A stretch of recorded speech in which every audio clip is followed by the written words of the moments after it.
I have attended every lecture at Scholomance for years. The strange thing is, I died there a long time ago. My name is Edwin Halbrecht. If you have come searching for stories about Scholomance, you have likely heard many things already. Most of them are wrong. People speak of the place as though it were some chaotic dungeon filled with constant screaming and dark rituals echoing through every corridor. They imagine madness, violence, uncontrollable magic spilling through the halls like wildfire. But Scholomance is not like that. Scholomance is a school. It has classrooms, lectures, dormitories, rules. There are even examinations. And just like any other school, some students pass, some students fail. I know this very well, because I was one of the failures. I arrived at Scholomance believing I had been chosen. That is the lie every student tells themselves at the beginning. We believe we are special, that we were selected because we possess something rare, something powerful, something that sets us apart from the countless others who study magic in safer places. But Scholomance does not select students because they are special. Scholomance selects students because they are useful. It simply takes us a little while to understand the difference. Most nights here are quiet, not peaceful, never peaceful, but quiet in the way an abandoned graveyard is quiet. If you walk the halls after the lectures end, you will hear only small sounds. The soft turning of pages in the library, the distant voice of an instructor continuing a lesson to a room of silent listeners, the slow scraping of bone across stone floors as servants carry supplies between laboratories. Those sounds echo through the corridors in strange ways. Sometimes you cannot tell if they are nearby or several floors below you. Sometimes you cannot tell if the footsteps you hear belong to a student or something that used to be one. When I first arrived, I thought the silence meant discipline. Scholars focused on their studies, students dedicating themselves to knowledge that ordinary academies would never dare to teach. It took me several weeks to realize the truth. The silence exists for a much simpler reason. Students who ask too many questions do not remain students for very long. But I am getting ahead of myself. You should understand how I ended up here in the first place. Because I was not born into magic. I was not raised by powerful mages or noble families with ancient spellbooks. I came from a small village in the north of Lordaeron. A place so unimportant that most maps did not bother to include it. In that village, the most impressive form of magic anyone had ever seen was a traveling hedge mage who could light candles without touching them. That was enough to impress most people. But it was never enough to impress me. Even when I was a child, I knew there had to be more. More knowledge, more power, more secrets hidden just beneath the surface of the world. I spent my early years collecting scraps of magical writing wherever I could find them. Old scrolls sold by traveling merchants, damaged spell books discarded by careless apprentices, loose pages of arcane theory that had long since been forgotten. Most of what I found was useless. Half-finished spells, poor translations, notes written by people who had no real understanding of the forces they were describing. But every once in a while, I found something real, something dangerous, something that made my heart race the moment I read it. Those fragments convinced me that true magic was not meant to be safe. It was meant to be discovered, no matter the cost. The man who found me seemed to understand that immediately. I first met him during the winter.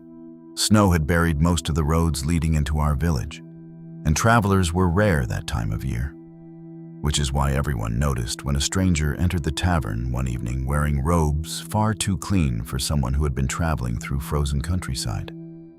He did not look like a merchant, or a soldier, or a priest. He simply looked certain, as though the world had already revealed most of its secrets to him.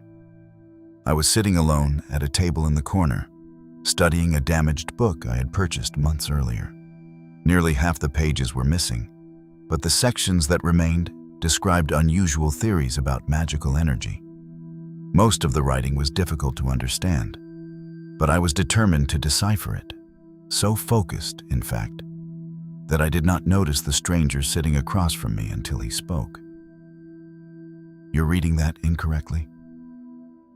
His voice was calm, not mocking, just confident. I looked up, startled. The man leaned forward slightly and turned the book toward himself.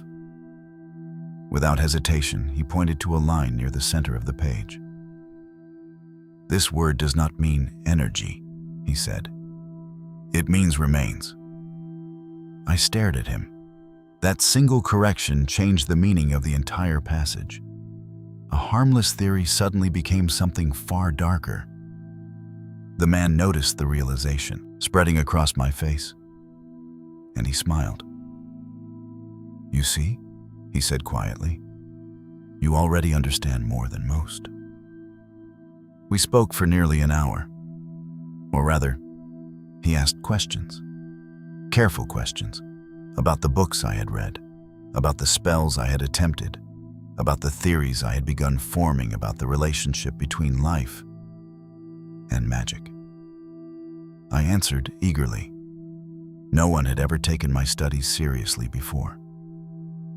Most villagers thought my interests were strange. Some even thought they were dangerous. But this man listened with quiet fascination. When I finished explaining a theory about how magical energy might linger inside dead matter long after life had left it, he nodded thoughtfully. "Yes," he said, "that is the correct direction."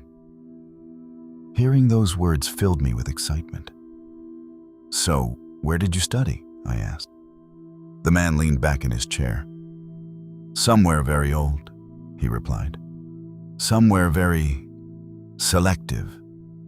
The firelight flickered across his face as he spoke, and after a moment, he asked the question that would change everything.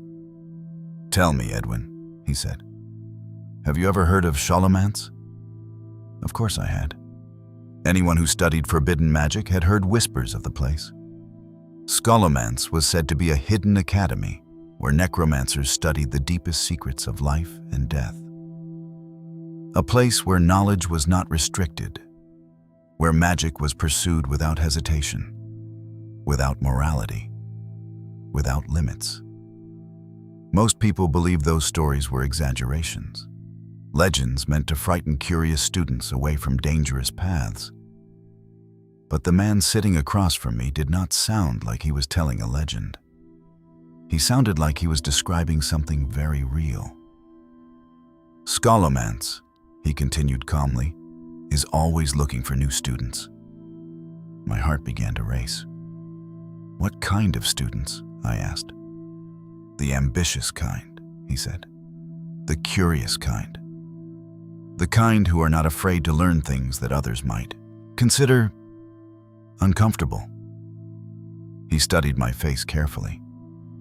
Then he added something that seemed insignificant at the time. "Of course," he said, "not everyone who attends Scholomance succeeds." I frowned slightly. What happens to the ones who fail? The man reached into his robes and placed a small black ring on the table between us. Strange symbols were carved into the metal, symbols I did not recognize. "The school," he said quietly, "always finds a use for its students." At the time, I believed that was simply a warning about the difficulty of the curriculum. I thought he meant that those who failed would be dismissed, or perhaps forced to perform menial work within the academy. I did not yet understand the truth. If I had, I might have run from that tavern immediately.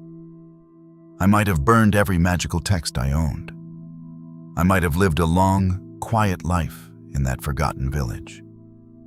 But ambition is a powerful thing, and the promise of studying at Scholomance of learning secrets that ordinary mages would never even be allowed to read about, was too tempting to refuse.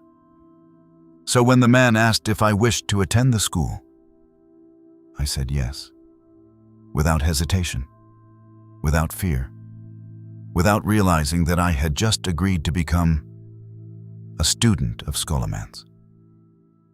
And like so many students before me, I believed I would be one of the ones who passed.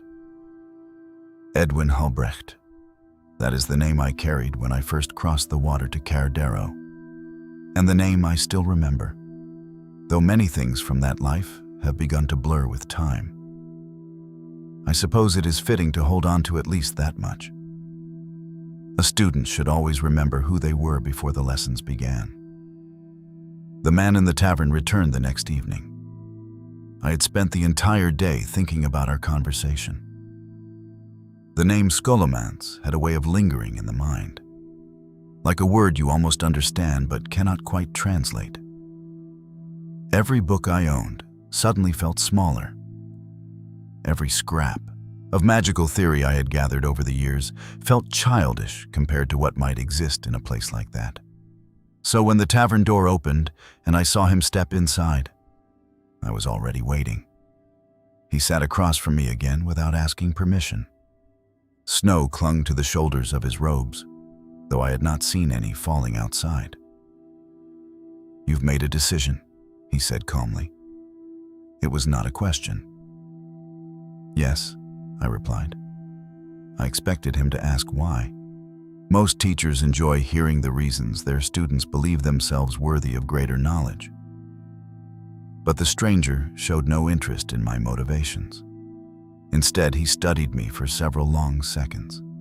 His gaze was not unkind, but there was something clinical about it, as though he were measuring something invisible. "Good," he said eventually. "Ambition is a necessary quality." He slid the black ring across the table toward me. The metal was colder than I expected when I picked it up. The strange symbols carved along its surface seemed almost too precise, as though they had been etched by something far sharper than a jeweler's tools. "You will travel south," the man explained. "There is a town called Andorhal. From there you will follow the old western road until the land begins to change." "What do you mean change?" I asked. He considered the question for a moment. "You'll know when you see it." That was all the instruction he gave. No map, no letter of introduction, no explanation of what would happen once I arrived. Only a destination and a promise that someone would be waiting. When I looked up to ask another question, the stranger was already standing. "Travel quickly," he said. "Scholomance does not keep its doors open forever." Then he left the tavern. I never saw him again. I departed the village 3 days later. It was a quiet departure. I told the few people who asked that I had been offered work assisting a mage in a larger town. That explanation satisfied most of them. A clever boy leaving to study magic was not particularly unusual. Still, I noticed the way some of the older villagers watched me go. They had seen enough winters to know when something felt wrong, even if they could not explain why. One woman crossed herself as I passed. At the time, I thought she was being overly dramatic. Now I suspect she simply understood something I did not. The journey south took nearly 2 weeks. The first few days were uneventful. Snow-covered fields stretched across the countryside, broken only by the occasional farmstead or ruined watchtower left over from older wars. Travelers were rare on those roads during winter, and I spent most nights alone beside small campfires, studying my books by dim lantern light. But as I continued south, the land began to change. The fields grew empty, not abandoned exactly, just neglected. Fences sagged where they had not been repaired in years. Barn doors hung open, swaying gently in the wind. once or twice. I passed entire farmhouses where the doors stood once wide and the hearth fires had long since burned out. There were no bodies, no obvious signs of violence, just the strange sense that the people who once lived there had left in a hurry and never returned. The air carried a faint smell as well, something sour and dry that lingered in the back of the throat. At first I assumed it was simply rot from neglected farmland. But the farther I traveled, the stronger it became. I reached Andorral just before dusk on the 9th day. The town was larger than my village, though it carried the same uneasy quiet I had begun to notice across the countryside. A handful of soldiers stood watch near the gates, their armor bearing the crest of Lord Aron. But they looked tired in the way men do when they have spent too long guarding something they cannot understand. One of them stopped me as I entered. "Where are you headed?" he asked. "South," I replied. "To where?" I hesitated. Something about the name Scholomance suddenly felt unwise to speak aloud. "Just traveling," I said instead. "Looking for work." The soldier studied my pack, then my robes, then the books strapped to my belt. "Be careful out there," he muttered eventually. "There's sickness in these lands." That was all he said before waving me through. I stayed the night in Andorral, though sleep did not come easily. Several times I woke to distant shouting somewhere beyond the inn walls. Once I heard the unmistakable clatter of armor followed by the sound of hooves racing through the streets. Each time the noise faded quickly, and each time the silence that followed felt heavier than before. By morning, I was eager to leave. The road beyond Andorral led west, just as the stranger had instructed. It did not take long before I began to understand what he meant when he said the land would change. The soil itself seemed darker here, not simply richer, as good farmland might be, but duller somehow, as though the color had been drained from it. The trees along the roadside were twisted and thin, their branches bare even where patches of snow had melted away. And the smell had grown far stronger, metallic, dry, like old blood that had long since soaked into stone. I encountered very few people on that road. A pair of merchants traveling east who refused to make eye contact as they passed.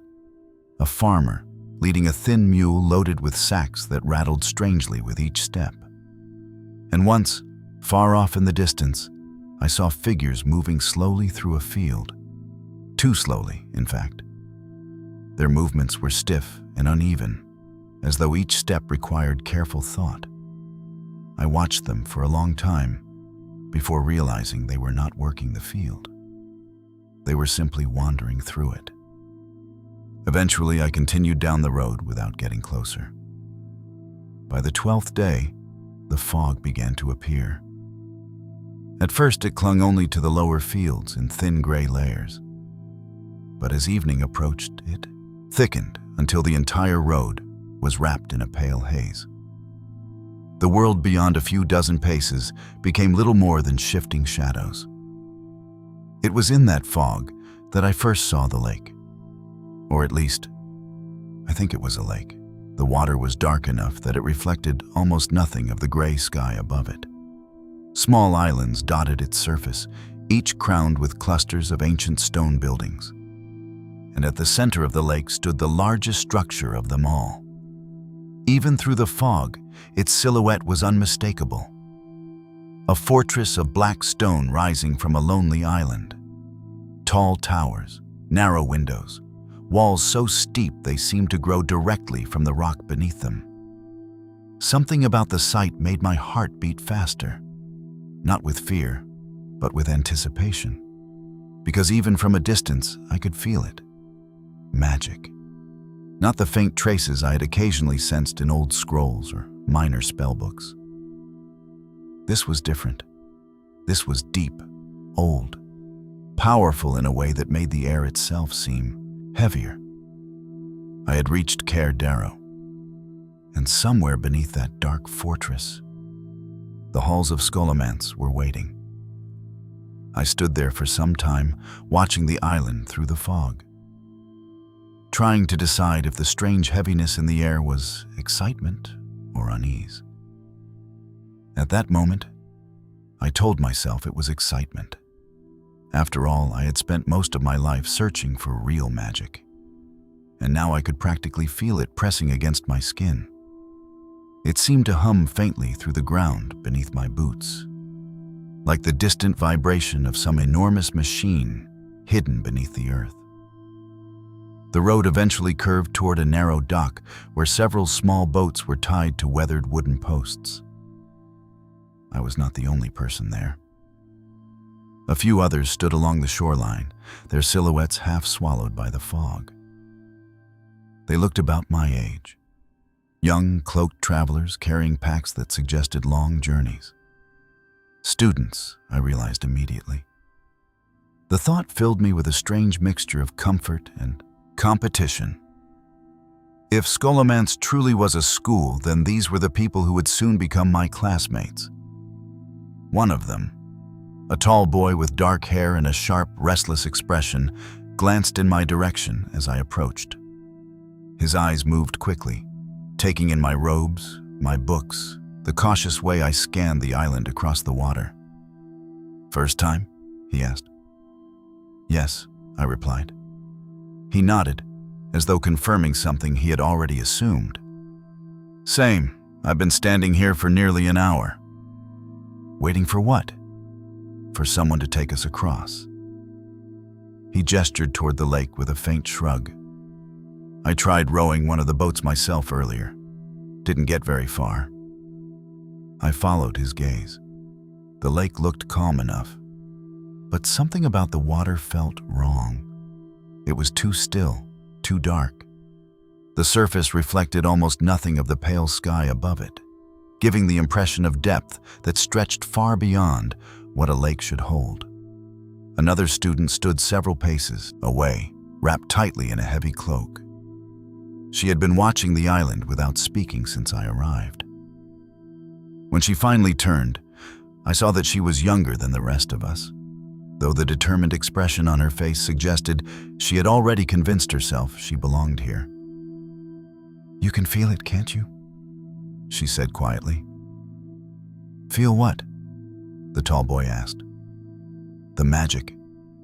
He scoffed, though not dismissively. "Of course there's magic here. That's the point." "No," she said, shaking her head slowly. "I mean, it's everywhere. In the air, in the water. It's like the whole place is alive." None of us had an answer for that. Instead, we returned our attention to the island. It was not long before the fog shifted slightly, and a boat appeared, gliding silently toward the dock. None of us had seen it approach. One moment the water was empty, and the next the vessel was there, drifting across the dark surface without the sound of oars. The figure guiding it wore a hooded robe that concealed nearly every feature except the lower half of his face. His skin looked pale and dry, as though the wind had worn it smooth over many years.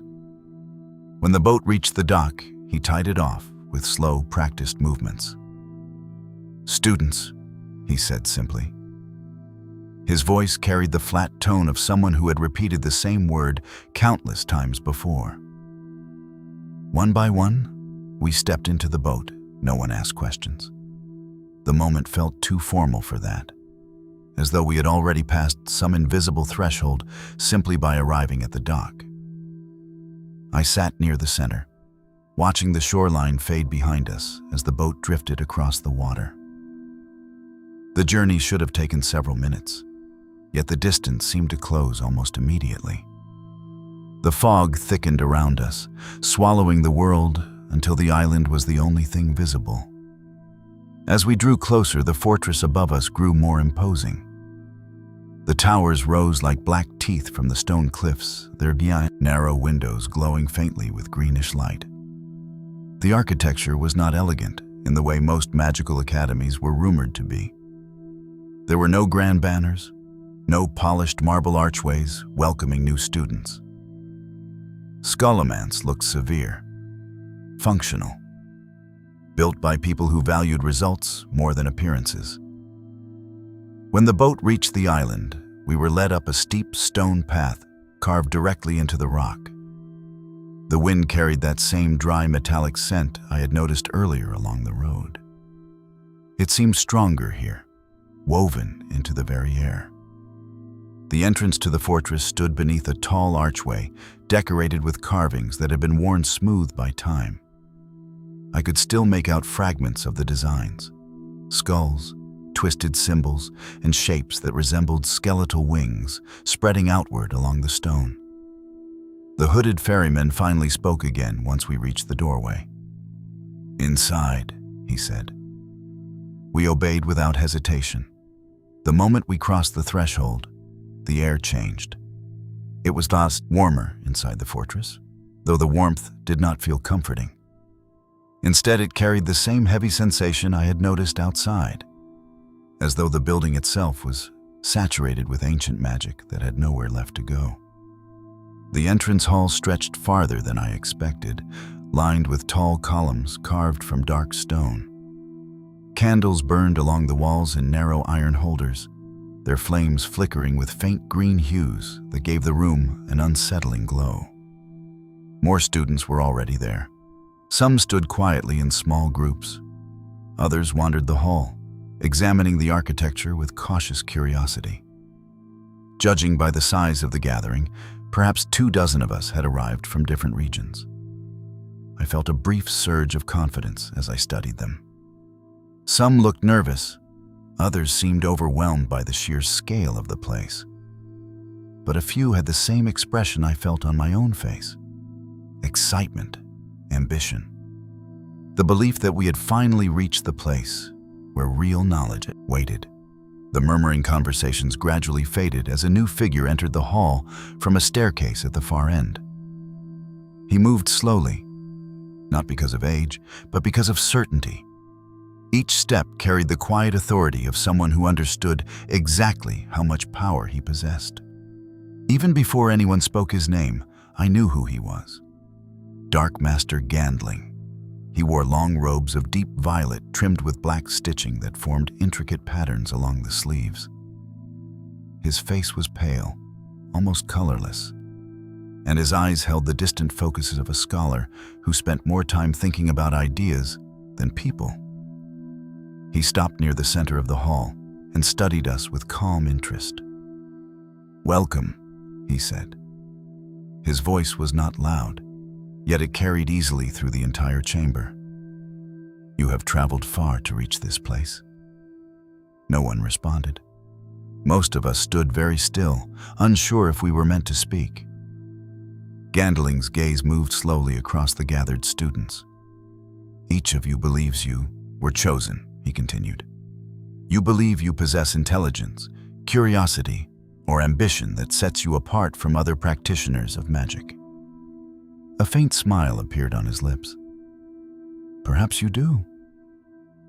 He began to walk along the line of students, examining us individually as though we were objects displayed for inspection. "Scholomance exists for a single purpose," he said: "to explore the boundaries of magical knowledge without the restrictions imposed by weaker institutions." He paused beside a nervous boy clutching a stack of books. "Other academies teach caution." He continued walking.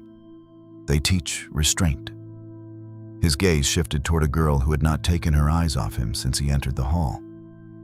"They teach fear." Finally, he returned to the center of the room. "Scholomance teaches results." No one spoke. The silence felt heavier now, though I could not yet explain why. Gandling folded his hands behind his back. "You will attend lectures. You will conduct experiments. You will study the forces that govern life and death." His expression did not change. "And you will be evaluated." A few students exchanged uncertain glances. Gandling noticed, of course. "The standards of Scholomance are Demanding, he continued calmly. Not every student who enters these halls will succeed. There was that word again, succeed. The same word the recruiter had used in the tavern weeks earlier. What happens to those who fail? Someone asked. The voice came from somewhere near the back of the group. Gandling turned toward the speaker. For a brief moment, the entire hall seemed to grow quieter. Failure, he said slowly, is still a form of contribution. No one laughed. No one asked him to explain further. Instead, Gandling gestured toward the staircase behind him. Dormitories are located on the upper floors, he said. Your first lectures will begin in the morning. He paused for just a moment before adding one final sentence. You may consider this evening your final opportunity to leave. That statement caused a ripple of murmurs through the room. Leave? The idea had not occurred to me until that moment. Gandling's expression remained neutral as he watched us process the suggestion. No one will prevent you from departing, he said. However, his eyes moved slowly across the room. If you remain, you will be expected to meet the standards of this institution. He turned and began walking back toward the staircase. Just before disappearing from view, he spoke again. Welcome to Scholomance. The first night inside Scholomance was strangely calm. After Gandling dismissed us, several robed attendants appeared from side corridors and directed us toward the upper floors. None of them spoke. They simply gestured silently and waited until we followed. At first, I assumed they were senior students assigned to guide new arrivals. But as I walked past one of them, I noticed something peculiar. His movements were stiff.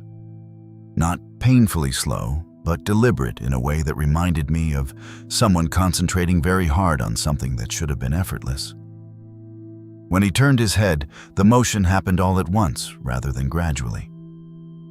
For a moment, I wondered if he was injured. Then I saw his hands. The skin was gray and drawn tightly against the bones beneath it. I looked away quickly before he noticed me staring. Perhaps it was simply illness, I told myself. After all, the lands surrounding Caer Darrow were rumored to be plagued by disease. Still, something about the way he moved lingered in my thoughts. The dormitories occupied a long corridor, several floors above the main hall. Rows of simple wooden doors lined both sides of the passage, each marked with a small iron number. Candles flickered along the walls, casting soft green shadows that shifted slowly across the stone. We were assigned rooms in pairs. My roommate turned out to be the tall boy I had met earlier by the lake. Up close, I could see that he carried himself with a confidence that bordered on arrogance. Marcus Velrin, he said, as he set his pack down on the narrow bed beside the window. From Stratholme. Edwin Halbrecht, I replied. Marcus nodded once, then immediately began unpacking several books that looked far more expensive than any I had owned before arriving here. You study necromancy long? He asked without looking up. Not formally. He gave a short laugh. None of us have. If we had, we wouldn't need to come here. The way he said it suggested that Scholomance represented the final step for students who had already pushed their studies as far as they could go alone. I suspected he was right. Through the open door, I could hear other students settling into their rooms. Some sounded excited, their voices filled with the same eager curiosity I felt myself. Others were quieter, perhaps overwhelmed by the sheer weight of the place. Marcus closed one of his books and glanced toward me. You notice something strange downstairs? Other than the necromancer welcoming committee? I asked. He smirked faintly. I mean the attendants. I hesitated. Yes. They move oddly, he continued, like puppets. I was relieved that someone else had noticed. What do you think they are? I asked. Marcus shrugged.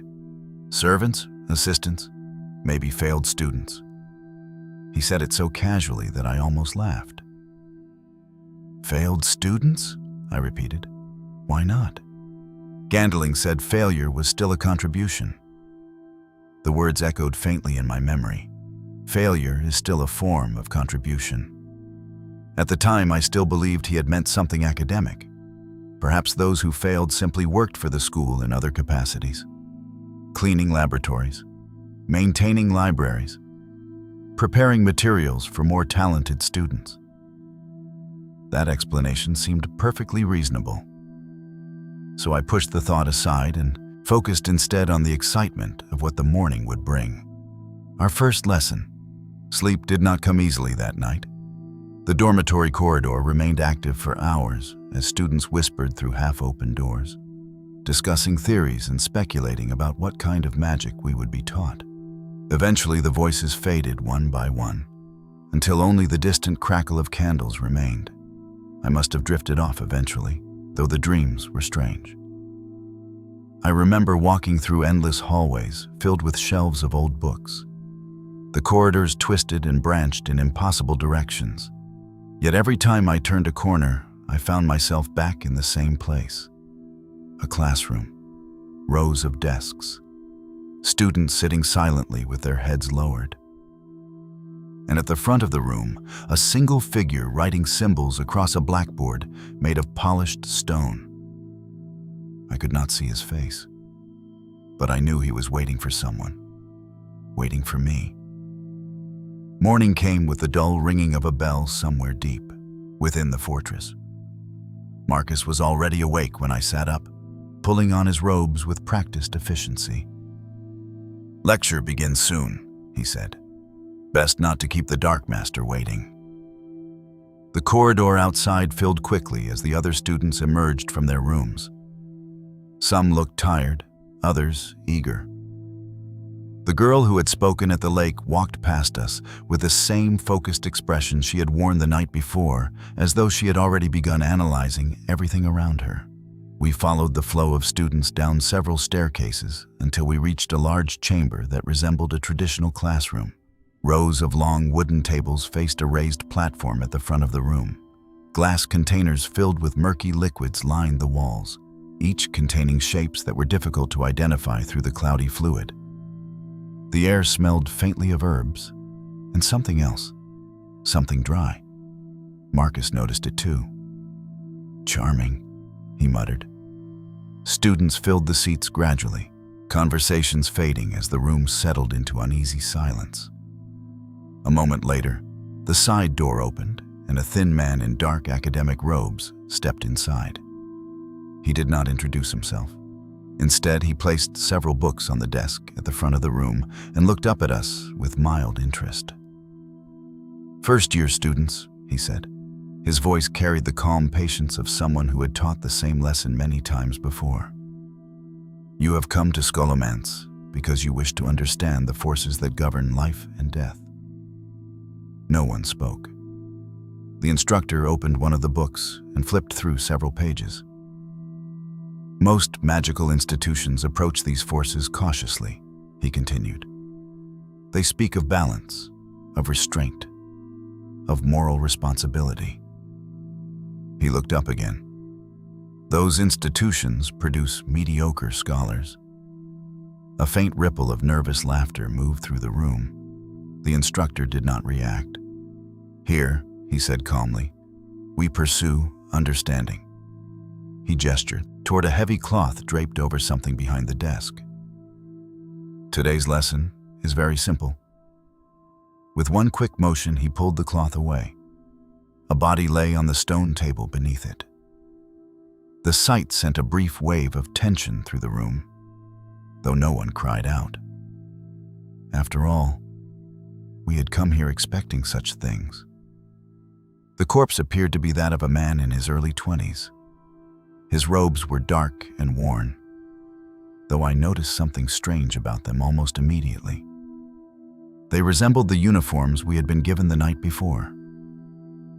The instructor continued speaking as though nothing unusual had been revealed. This individual was once a student of Scholomance. The room grew very quiet. Marcus leaned slightly closer to me. "Well," he whispered, "there's our answer." At the front of the room, the instructor placed one hand lightly on the corpse's chest. "Observe carefully," he said. Then he began the incantation. The words were unfamiliar to me, spoken in a language that sounded older than any spell I had encountered before. As he continued speaking, the candles along the walls flickered slightly. The corpse's fingers twitched. Several students leaned forward instinctively. The instructor finished the final phrase and stepped back, slowly, stiffly. The body sat upright. Its eyes remained empty, unfocused. But it moved. It breathed. No, not breathed. Something else. Something colder. The instructor watched the room calmly. "This," he said, "is the most basic principle of necromancy." The corpse turned its head slightly, and for just a moment, I could have sworn it was looking directly at us. The corpse did not move again after that first slow motion. It simply sat where the instructor had left it, its head tilted slightly forward, its eyes dull and unfocused. There was no rage in it, no hunger like the wandering undead I had heard stories about. If anything, it seemed strangely obedient, as though it were waiting patiently for the next instruction. The instructor allowed the room several seconds to study it before speaking again. "Many people misunderstand necromancy," he said calmly, pacing slowly along the front of the classroom. "They imagine it as chaos, an uncontrolled corruption of life, a grotesque parody of nature. These descriptions are convenient for those who fear knowledge, but they are incorrect." He gestured toward the reanimated body beside him. "Necromancy is discipline. It is control. Life is simply a form of energy bound to flesh. When that energy departs, the body becomes an empty vessel. What we do here is not unnatural. We simply guide that vessel once more." His voice never rose, never darkened. He spoke the way a mathematician might explain a simple equation. Several students leaned forward with fascination. Others watched in quiet discomfort. I noticed the girl from the lakeshore sitting near the front row, studying the corpse with intense concentration rather than fear. Marcus, meanwhile, seemed impressed. "I've read about this process," he whispered to me, though his voice carried a hint of excitement. "But seeing it done properly..." He shook his head slightly. The instructor raised one hand, and the corpse slowly stood from the table. Its movements were stiff but controlled, as though invisible strings guided each motion. "Reanimation requires focus," the instructor continued. "Precision. If your control falters, the vessel may become unstable. Fortunately, instability is easy to correct." He turned toward the corpse and spoke a single quiet word. Immediately, the body lay back down on the table, returning to stillness. The instructor covered it again with the cloth. "Your first months here will focus on theory," he said. "You will learn the mechanics that govern the separation of life from matter. Later, you will begin practicing the techniques necessary to manipulate those forces yourselves." He closed his book and looked out across the room. "Any questions?" A student near the back raised his hand hesitantly. Was he a volunteer? The instructor did not smile, but there was something faintly amused in his expression. "No." The student lowered his hand. "That will be all for today," the instructor said. The lesson ended as quietly as it had begun. Students stood slowly, gathering their notes and whispering among themselves as we filed out of the chamber. The mood had shifted noticeably from the excitement of the previous night. Now there was something else in the air. Curiosity, certainly, but also a faint edge of unease. Marcus seemed unconcerned as we walked back toward the dormitory stairs. "If that was their basic demonstration," he said, "imagine what the advanced classes must look like." "You didn't find it strange?" I asked. "What part?" "That he was a student." Marcus shrugged. "Gandling warned us. Failure contributes." The words, again, failure contributes. I tried to tell myself it was simply practical. Bodies were necessary for necromantic study. If the school had access to those who had already died within its walls, why waste the opportunity? It was logical, academic. But the image of those robes lingered in my mind as we climbed the stairs. They had looked very much like ours. The days that followed settled into a routine. Morning lectures covered the theoretical foundations of necromancy. The lingering presence of energy within dead tissue. The delicate balance required to bind a soul fragment to physical remains. The dangers of uncontrolled decay. The instructors spoke with the detached precision of scholars who had long since grown accustomed to their subject matter. Afternoons were reserved for demonstrations and supervised practice. At first, these involved only small tasks: observing preserved specimens, tracing runic patterns that stabilized reanimated tissue, learning how to identify the subtle signs of magical deterioration within a corpse. The work was unsettling at times, but also fascinating. Each lesson peeled back another layer of mystery surrounding the boundary between life and death. Many of the students thrived in that environment. Marcus proved particularly talented. He absorbed new concepts quickly and seemed to possess an instinctive understanding of the control required to manipulate necromantic energies. Several instructors took notice of his progress within the first week. Others struggled more. One boy named Tomas, who had arrived the same evening I did, could barely maintain focus during the simplest exercises. His hands trembled whenever he attempted to trace the stabilizing runes across a specimen's skin. The instructors did not shout at him. They simply watched. That was perhaps the most unsettling aspect of Scholomance. There was no visible anger from the teachers, no punishment in the traditional sense. They observed each student carefully, making quiet notes in their books while we worked. Evaluation never stopped. After a while, you could almost feel their attention moving through the room like a cold draft. It was during the second week that I began noticing the disappearances. At first, they were subtle. One morning, Tomas failed to appear for lecture. Marcus assumed he had overslept. By the next day, his bed in the dormitory had been cleared entirely. No one mentioned it. The instructors certainly did not. When I asked one of the other students if she had seen him, she simply shook her head and changed the subject. Another student vanished 3 days later, then another. Each time the reaction was the same: quiet confusion followed by reluctant acceptance. Students came and went. Scholomance continued. I tried to convince myself they had simply left. Gandling had said we were free to depart if we wished. Perhaps some had decided the school was not what they expected. But something about that explanation felt incomplete. Late one evening, as Marcus and I returned from the library, we encountered one of the silent attendants standing at the far end of the corridor.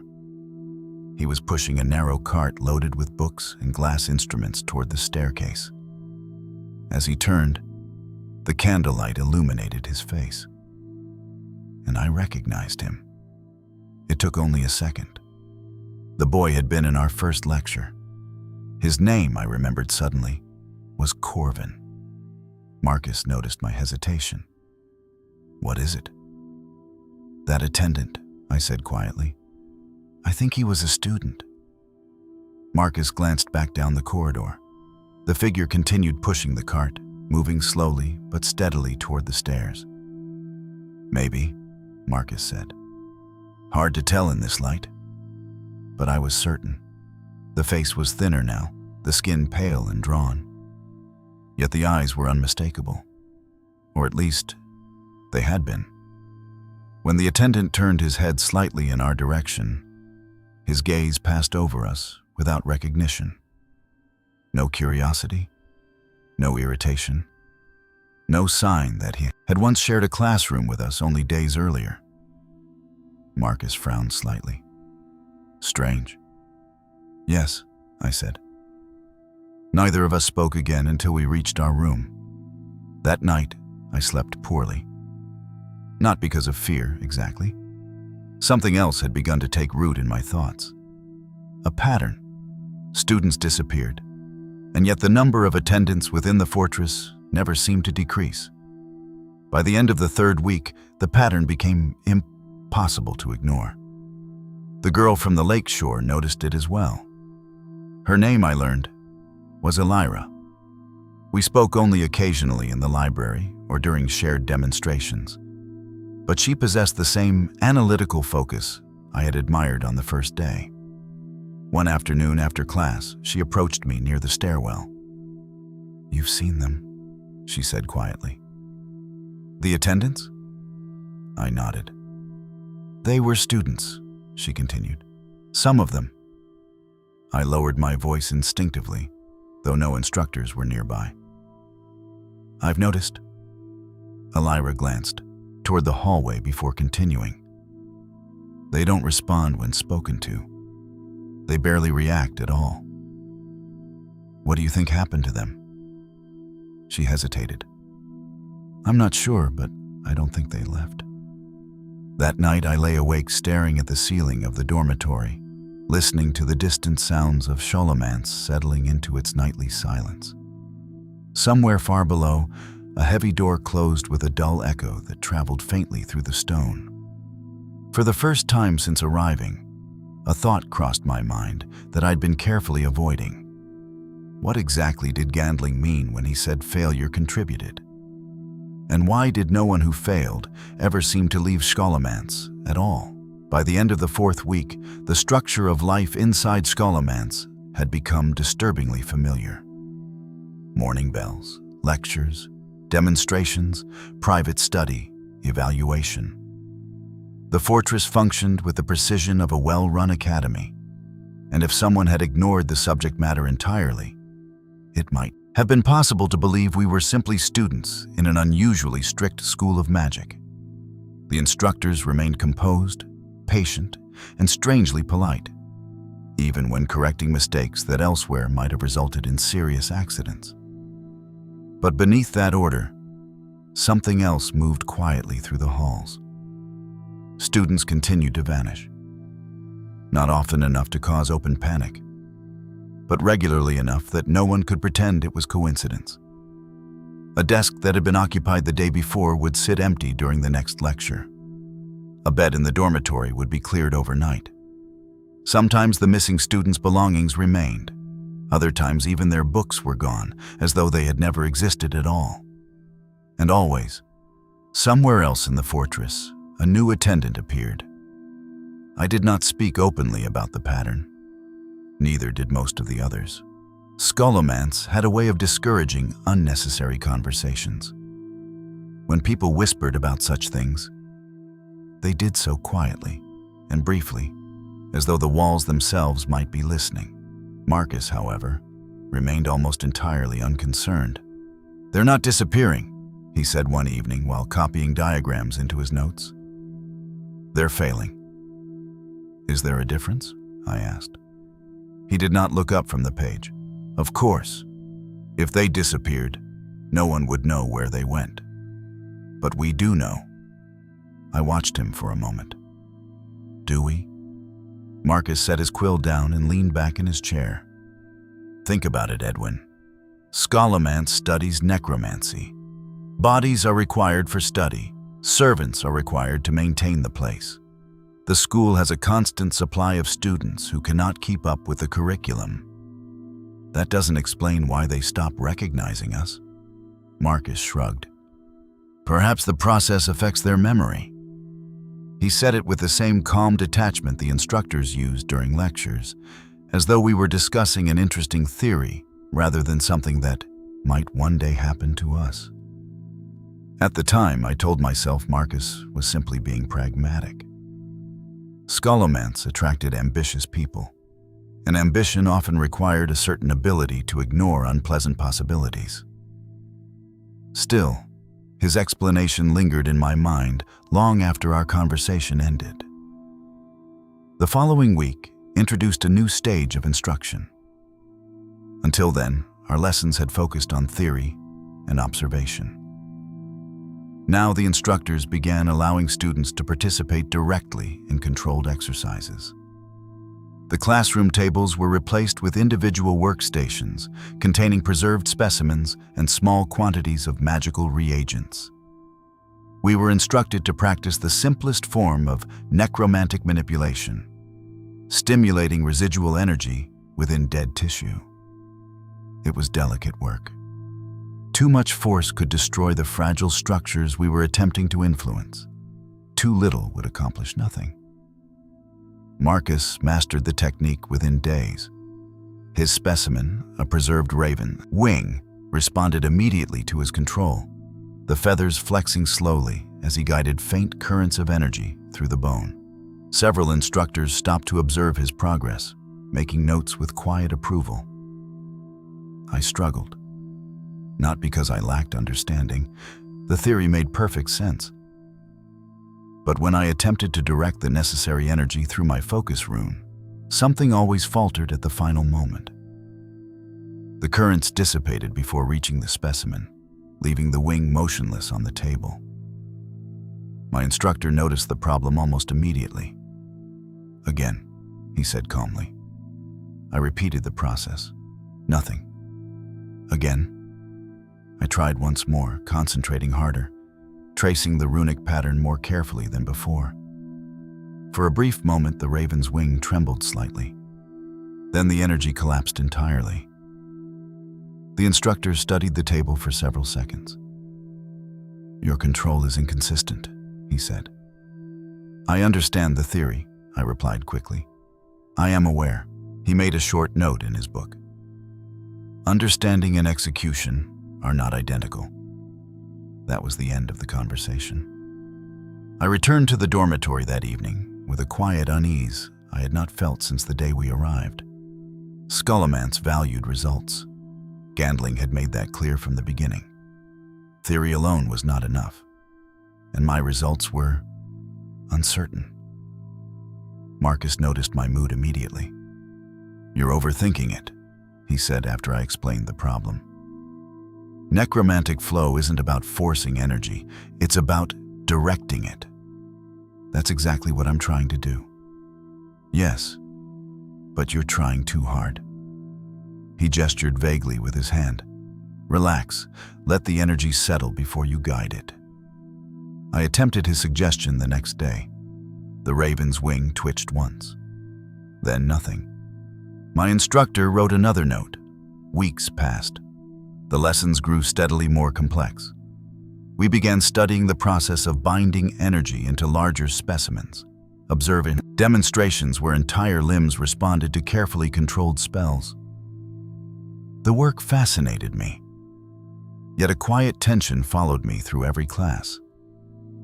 My progress lagged behind the others, not disastrously perhaps, but noticeably enough that instructors began paying closer attention during my exercises. They rarely corrected me directly. Instead, they watched in silence while I worked, their expressions thoughtful, their quills occasionally scratching across parchment. Evaluation never stopped. By the middle of the second month, another announcement arrived. Dark Master Gandling himself entered the lecture hall that morning, his presence instantly silencing the usual murmurs of conversation. He stood at the front of the room with his hands folded behind his back, studying us with the same calm curiosity he had shown on the first day. "You have now completed the introductory stage of your studies," he said. His voice carried easily through the chamber. "The coming weeks will determine which of you are capable of continuing your education." No one spoke. Gandling began walking slowly along the front of the room. "Each student will soon undergo practical evaluation. Your ability to manipulate necromantic energies will be tested under direct supervision. Marcus leaned slightly toward me. Here we go. Gandling continued speaking. These evaluations are not punishments. They are simply necessary measurements of your potential. He paused beside one of the classroom tables. Scholomance invests considerable resources in its students. Those resources must be directed efficiently. The word efficient echoed faintly in my mind. Someone near the back of the room shifted nervously. Gandling returned to the center of the chamber. Do not concern yourselves unnecessarily, he said calmly. Those who demonstrate sufficient aptitude will continue their studies. And those who do not? The question came from a student I did not know well. Gandling regarded him for a moment. As I have stated before, he said quietly, failure remains a form of contribution. The room fell silent again. After Gandling departed, Marcus seemed energized. Finally, he said, real work. I tried to share his enthusiasm. But that evening, as I practiced the stabilization runes in the quiet corner of the library, my thoughts kept returning to the attendants moving silently through the halls. Their empty gazes, their careful mechanical movements, and the growing number of empty desks in our classroom. When the evaluations began 3 days later, the atmosphere within Scholomance changed noticeably. Students spoke less during meals and study sessions.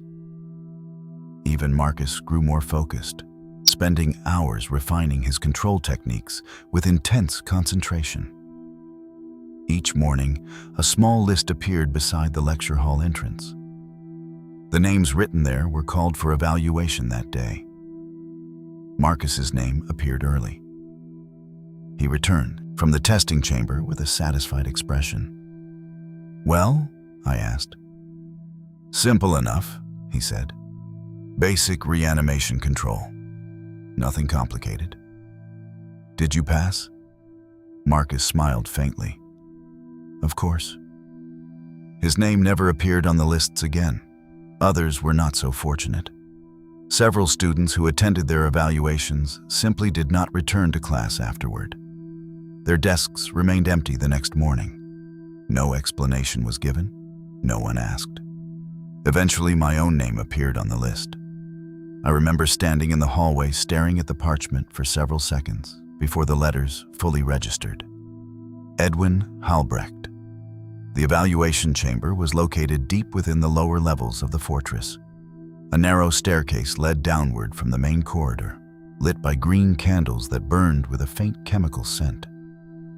An instructor waited at the bottom. Follow, he said. The chamber itself resembled a laboratory rather than a classroom. Stone tables lined the walls, each covered with cloth similar to the one I had seen during our first lesson weeks earlier. At the center of the room stood a single table. Something lay beneath its covering. The instructor gestured for me to approach. Your task is straightforward, he said calmly. You will reanimate the specimen before you. My mouth felt strangely dry. Is there a time limit? I asked. The instructor shook his head. Begin when ready. I stepped closer to the table and pulled the cloth aside. The body beneath it wore student robes. The body beneath the cloth wore the same dark student robes we all had been given on our first night. For a moment, I simply stared at it, unable to move. The fabric was slightly torn near one sleeve, as though it had been caught on something sharp. The face, however, was unfamiliar to me. Pale, still, and younger than I expected. Whoever this student had been, I had never spoken to them. The instructor waited patiently beside the table and sat folded behind his back. You may begin whenever you are ready, he said. I swallowed and placed the cloth gently aside. The air in the chamber felt heavier than in the lecture halls above, thick with the faint metallic scent that seemed to cling to every corner of Scholomance. Candles burned along the walls, their greenish light casting long shadows across the stone floor. I positioned my hands over the body and began tracing the runic pattern we had practiced for weeks. Focus, stabilize, direct the energy into the vessel. At first, the familiar rhythm settled into place easily. I could feel the faint current of necromantic energy responding to the pattern, gathering slowly around the body. The theory was clear in my mind. Every step had been rehearsed countless times. But as I attempted to guide that energy downward, something faltered. The current slipped away from my control like water through open fingers. I tried again. The runes glowed faintly for a moment, then dimmed. The body did not move. Behind me, the instructor remained silent. I forced myself to breathe slowly and started the process again, this time concentrating harder than before. My hands traced the symbols more carefully, each motion precise. For a brief moment, the corpse's fingers twitched. Hope flickered through me. Then the energy collapsed again, dissolving into the air before it reached the body. The room fell very quiet. I tried a third time. This time I changed the pattern slightly, adjusting the flow the way Marcus had suggested during our practice sessions. The current gathered again, faint but present. The corpse's hand trembled once, but that was all.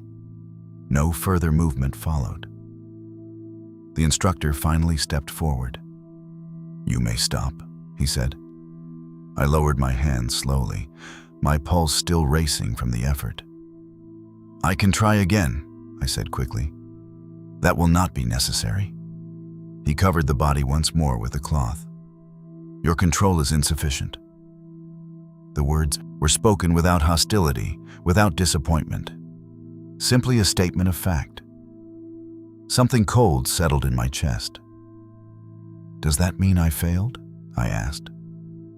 The instructor made a brief note in the book he carried. "Your evaluation is complete." He gestured toward the door. "Please wait in the adjoining chamber." I hesitated, expecting some further explanation, but none came. After a moment, I turned and followed the corridor he indicated. The adjoining chamber was smaller, lit by only a few candles. A wooden chair stood near the wall. I sat there and waited. Minutes passed. I listened to the muffled sounds of the laboratory beyond the door. Occasionally, I heard quiet footsteps or the faint rustle of fabric. Once, there was the sound of another cloth being drawn aside. Eventually, the door opened again, but it was not the instructor who entered.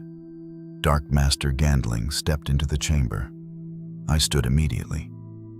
For several seconds, he simply observed me, his expression calm and thoughtful. "Edwin Halbrecht," he said. "Yes, sir." "You have demonstrated a strong grasp of theoretical principles during your time here." I nodded cautiously. "However," he continued, "practical execution is the true measure of necromantic potential." His tone remained polite, almost academic. "I can improve," I said quickly. "I only need more time to refine my control." Gandling regarded me for a long moment before replying. "Time is a resource, Mr. Halbrecht." He folded his hands behind his back. "And Scholomance must allocate its resources carefully." My stomach tightened. "So, I failed." Gandling tilted his head slightly. "You did not meet the required standard for continued instruction." The words were precise, carefully chosen. "What happens now?" I asked. For the first time since entering the room, Gandling smiled faintly. "As I have stated before," he said quietly, "failure remains a form of contribution." Before I could respond, the door behind me opened. Two attendants stepped inside. I had seen both of them before in the corridors above. Their faces were pale, their expressions distant. They moved with the same careful stiffness I had noticed weeks earlier. Gandling gestured calmly. "Please escort Mr. Halbrecht to the preparation chamber." My mind struggled to keep pace with what was happening. "Preparation?" I repeated. Neither attendant spoke. They simply took hold of my arms, not roughly, but firmly enough that resistance seemed pointless. I looked back toward Gandling. "I can still improve," I said. "If I stay..." Gandling raised one hand gently. "Your contribution will be valuable." That was the last thing he said to me as a student. The attendants guided me through several corridors I had never seen before. The halls grew quieter the farther we descended, the candles spaced farther apart along the walls. The air carried a sharper scent here, like cold metal and old parchment. Eventually, we entered another laboratory. This one was larger than the evaluation chamber. Several stone tables stood arranged in neat rows. Glass instruments and silver tools were laid out beside them with meticulous care. A few instructors moved quietly through the room, preparing materials with the calm efficiency of scholars beginning a familiar procedure. None of them looked surprised to see me. One of the tables had already been prepared. The attendants led me toward it. Only then did the full weight of Gandling's words begin to settle in my mind. Failure remains a form of contribution. I looked around the chamber. Every tool was arranged carefully, every surface spotless. This was not a punishment chamber.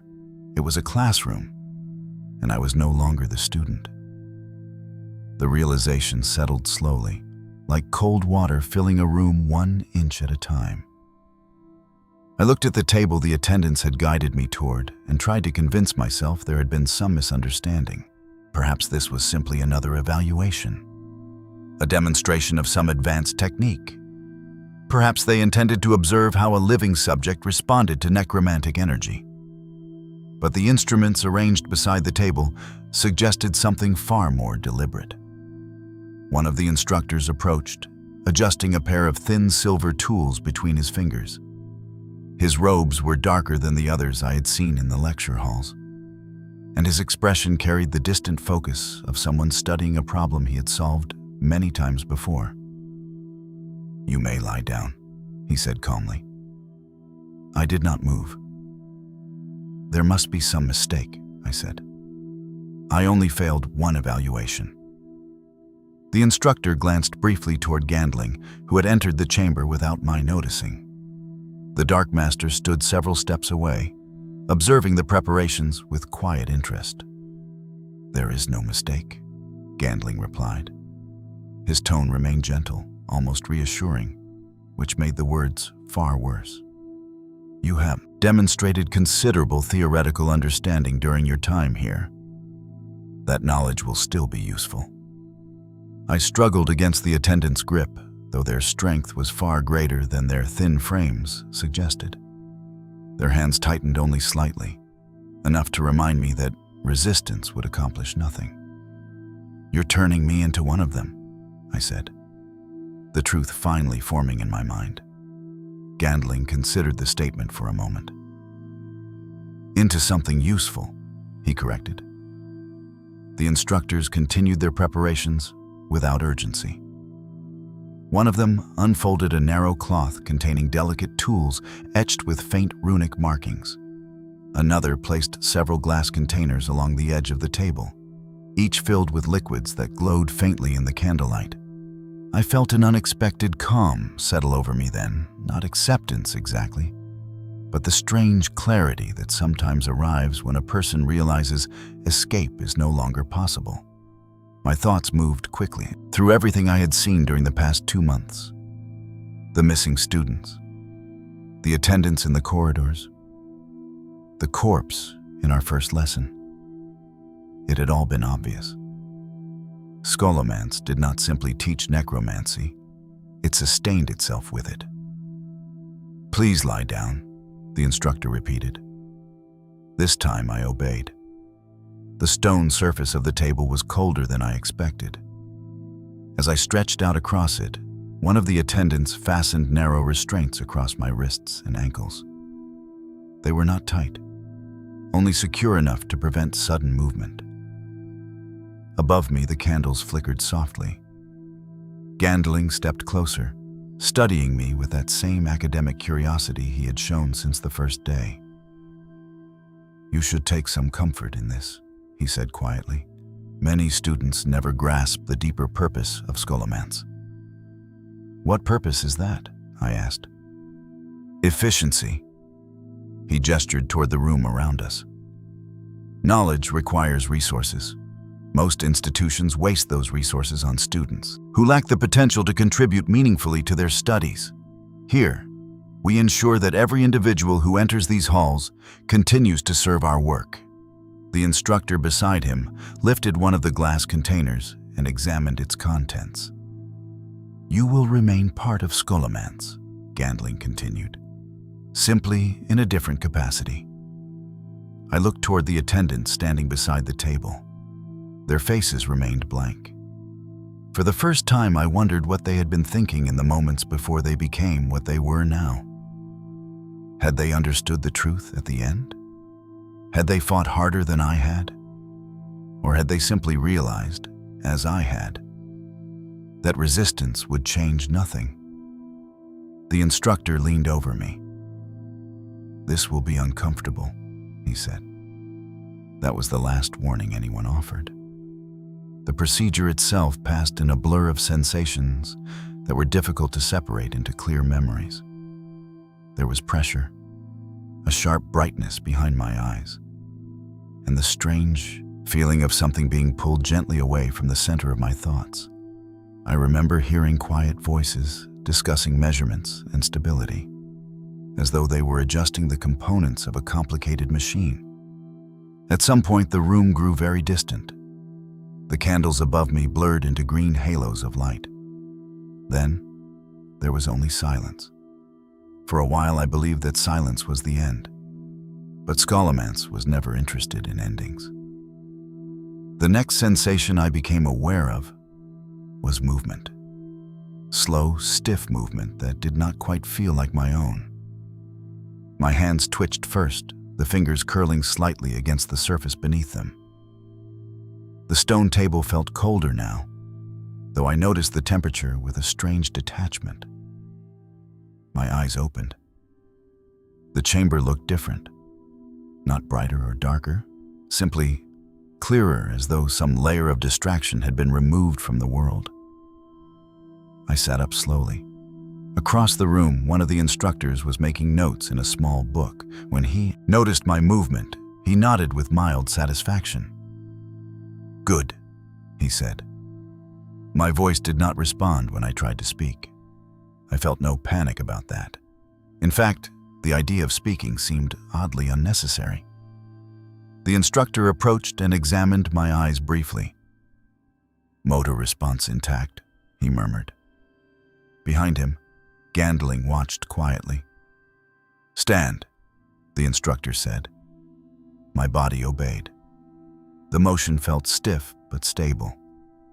My balance adjusted easily, as though my limbs already understood their purpose, even if my mind had not yet caught up. The restraints were removed from my wrists and ankles. I looked down at my hands. The skin was pale, almost gray. For a moment, a memory flickered through my mind. The attendants pushing carts through the corridors, their careful movements, their empty gazes. Now I understood why they moved that way. Not because they were weak, because they were controlled. Gandling stepped closer. "Can you hear me?" he asked. I nodded. The motion felt mechanical, but precise. "Excellent," he said. He turned to the instructor beside him. "Stability appears acceptable." The instructor closed his notebook. "Residual awareness remains." Gandling considered that for a moment. "That will fade." He looked at me again. "You will assist the laboratory attendants until further instruction is given." One of the other attendants approached and placed a folded robe into my hands. It was identical to the ones they all wore. I dressed without being told to. The fabric felt strangely familiar, As I stepped away from the table, I noticed the body lying on the stone surface beside it.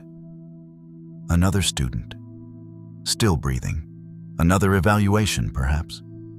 Or perhaps someone who had simply asked the wrong question. The attendants guided me toward the door.